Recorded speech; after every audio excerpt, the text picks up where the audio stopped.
So, hi everyone, and welcome to our Digital Boundaries Floreo Fireside Chat. This is a really special session. The lesson we're highlighting today was developed in collaboration with our amazing partners at the Cuyahoga County Board of Developmental Disabilities. It focuses on helping learners build digital safety skills through realistic, everyday scenarios. And I'm thrilled to introduce our guests, Marsha Stepensky, Floreo's Director of Therapy Content, and Katherine Antall, a doctoral candidate, Fulbright scholar, and expert in sexual health. Marsha and Katherine, thank you so much for chatting with me.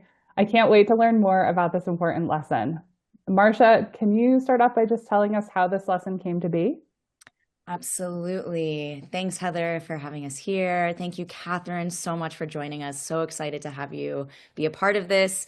So we were approached by our friends and customers at Cuyahoga County Board of Developmental Disabilities.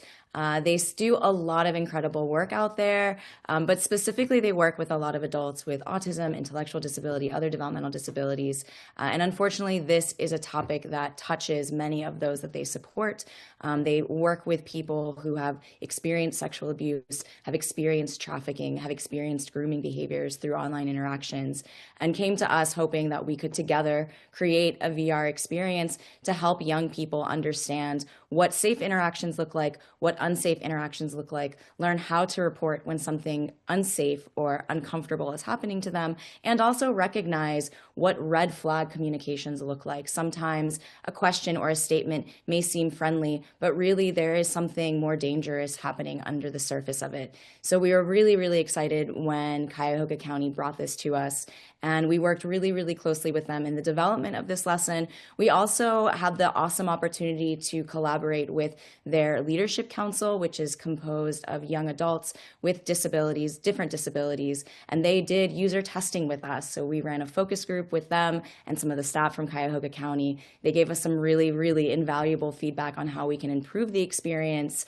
And we got what we have today, which is something really, really unique for Floreo, especially. And I think a really important piece of content that's not just relevant for young adults with disabilities, but really relevant for anyone that's out there using the internet, texting on phones. I think we all have had the experience of getting scam text messages about this account is going to be disabled, so call this phone number right away, or this toll notice that you haven't paid, you're going to have $1,000 if you don't call this number. So unfortunately, this is just a part of our life, and digital safety is a really, really important skill for everyone.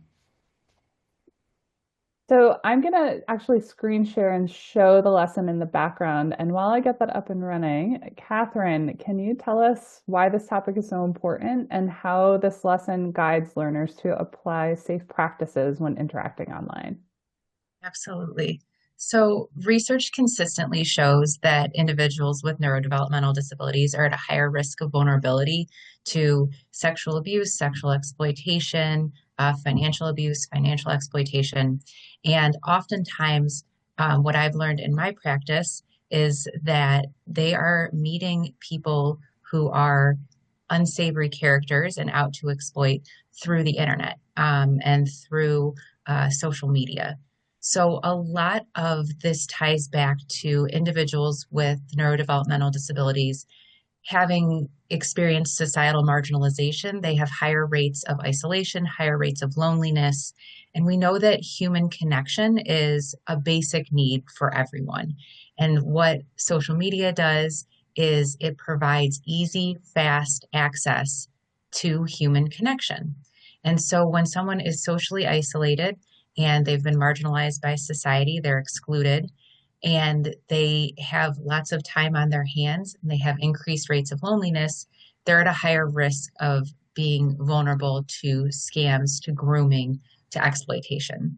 So to have something like this lesson that is mimicking what happens in real life grooming situations, is an invaluable teaching tool because I can sit there in a session with a client and we can talk and role play, but I'm in the room with that person. I'm not a virtual romantic partner, somebody who's saying all the right things, making them feel like they're beautiful, like they're wanted, like they're special. And all of those emotional drivers increase risk-taking behaviors, such as giving out personal information, sending nude photographs, sending nude videos, meeting up with unknown persons, leaving with unknown persons. So those are all the activities that we see our clients engage with when they've been groomed online. So having this kind of tool to simulate what grooming looks like provides an in the moment lesson that can then hopefully be generalized into real life situations.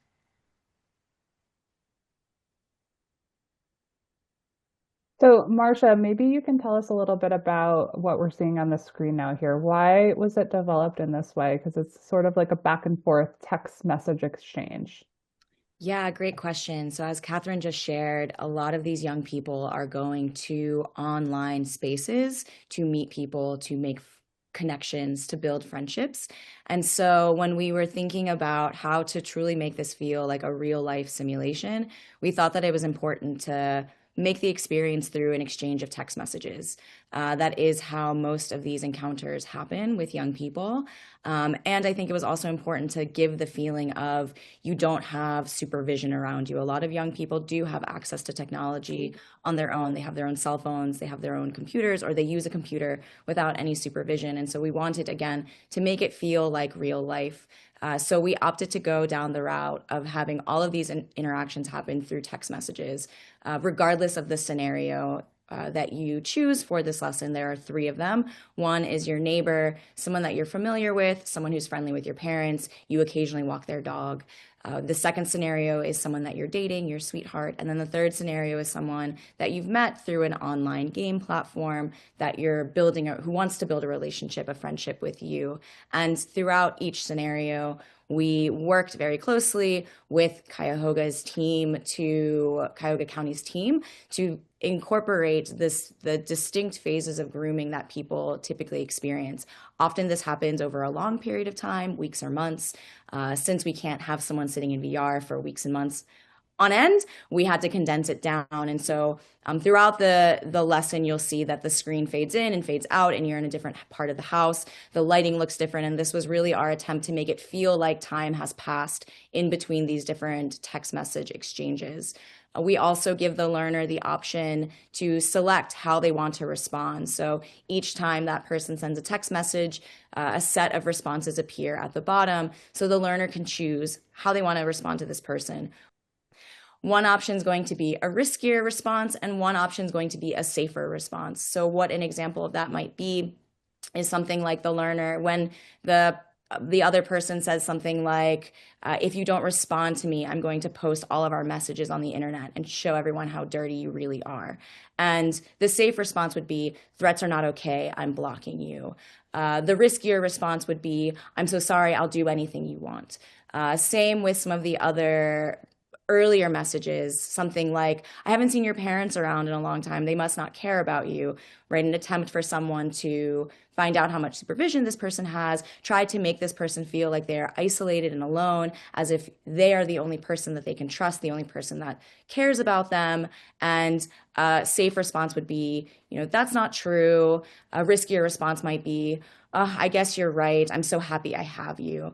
So throughout this experience, the learner can choose how they want to respond. And I think that this is where the power of VR comes into play, is that no matter how you respond, even if you're giving those riskier answers, you're still safe because this is a simulation, this is in VR. There aren't any real life consequences that come out of this. So a learner can truly see how something like this can unfold and unravel, while also getting the practice to, again, report what's happening to them and then go back and really understand why some of these messages are dangerous, and also get time to process how they're feeling. And Catherine, I would love for you to talk more about this, that there's a lot of conflicting feelings that often come up for young people. They're getting praise, they're getting attention, they might be receiving gifts from someone, and that feels good, but then it can also feel uncomfortable, especially as the interactions become more intense. There's more control being exerted on the individual.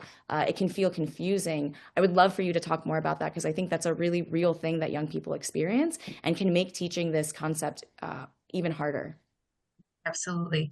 I say it so often to parents when I'm doing discussions about internet safety or how to support the sexual health development of your children. There are very few things in the world that can replace the hormonal and the biological response to feeling affection, to feeling like you're being treated like a very special, unique person, to falling in love. Those are things that are incredibly hard to find replacement rewards for. So, when working with clients, especially in that transition age or young adults or adolescents who already have fluctuating hormones just biologically and are at a point in their development where learning about different types of relationships is really at the forefront of their developmental stage.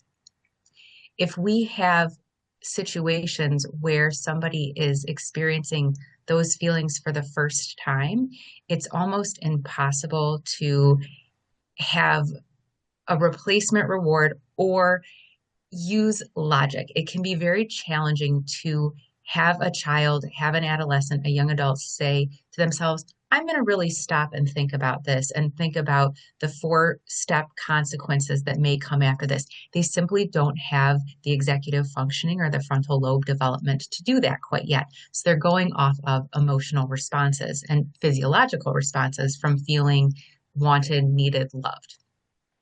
What this program lets us do is practice some of those and the responses, the different kind of responses that a person can give. And there is a bit of a reduction in risk taking because it is a virtual exercise, but it exposes the participant to the different things that could be happening to them. And that exposure and having that baseline knowledge is the first step in prevention for exploitation and abuse. Because if somebody doesn't know what to expect, the first time it happens, there's no context for what they're experiencing. And so if they are talking to someone online and all of a sudden these kind of common phrases start coming up, or the person that you're talking to starts saying things like, I love you so much. I've never met anyone like you. Even though they may still have biological, physiological, emotional responses to that, there may be that seed planted in there that says, I've seen this before, or I remember this phrase being a red flag. So that's what we're hoping that this lesson is able to do, is able to create foundational information, plant seeds that then can be generalized on as people get older. Thanks, Catherine, for sharing that. So insightful. Such important information for all of us to keep in mind as we're working with. And I think regardless of who you work with, whether it's 4-year-olds or 16-year-olds, eventually those 4-year-olds turn into 16-year-olds who turn into 25-year-olds. And so I think we should always be thinking about that lifespan of the person and what are the skills we can be teaching children when they're still young. So that way, when they're getting older, they already have some of those seeds planted in their minds, in their brains.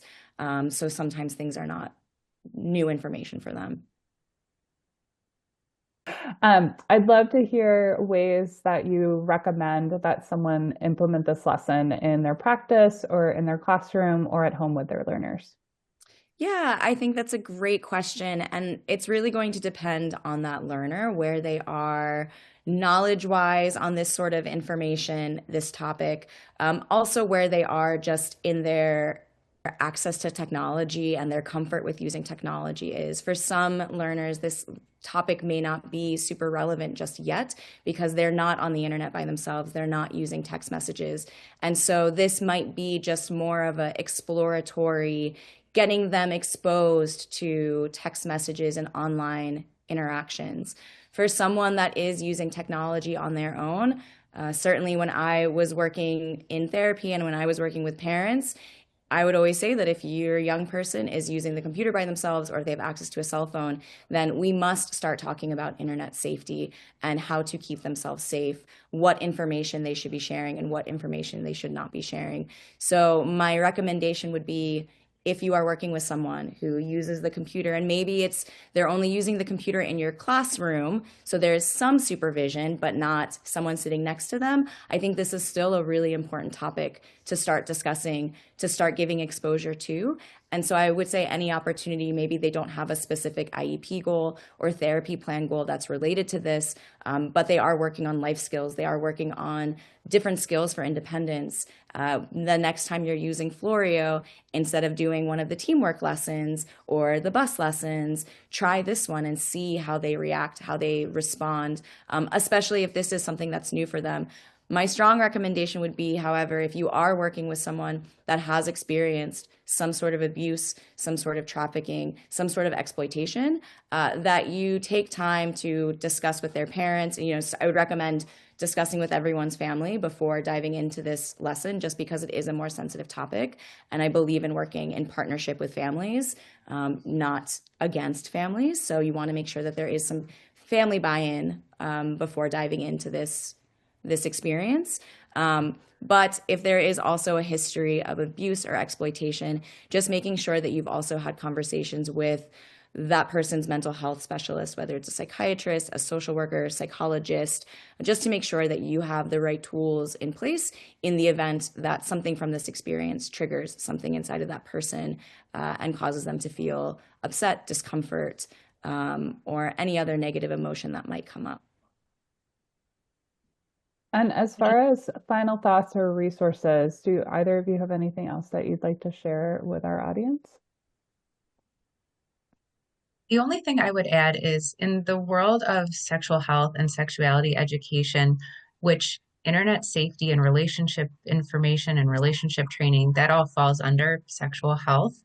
I want to reiterate that exposure does not necessarily mean that then that child or that person is going to go then engage in that behavior. I think there's a lot of fear among parents, among educators, even among therapists, that if there is a lesson that's being taught that the child has never been exposed to, just like Marsha was saying, if they're not on the internet yet, if they're not using social media by themselves yet, would this be teaching them the wrong things? Research says that education as a prevention tool is always better than no education. Thank you so much for mentioning that, because it is true. I think when we talk about sexual health, sexuality education, more often than not, it feels like it's as if you are screaming the word sex and then whispering the word health or education. People miss that it's not, in teaching this information, we are not giving instructions on how to do it or giving permission to go out and engage in these behaviors. We are providing information to empower young people, to give them knowledge and information so they can keep themselves safe and so that they can truly be the first line of defense from harm or abuse. Just wanted to thank you both for taking the time to talk about this important topic. We're really excited about bringing this to our audience and our customer base, and I think it's going to help a lot of people have difficult but important conversations.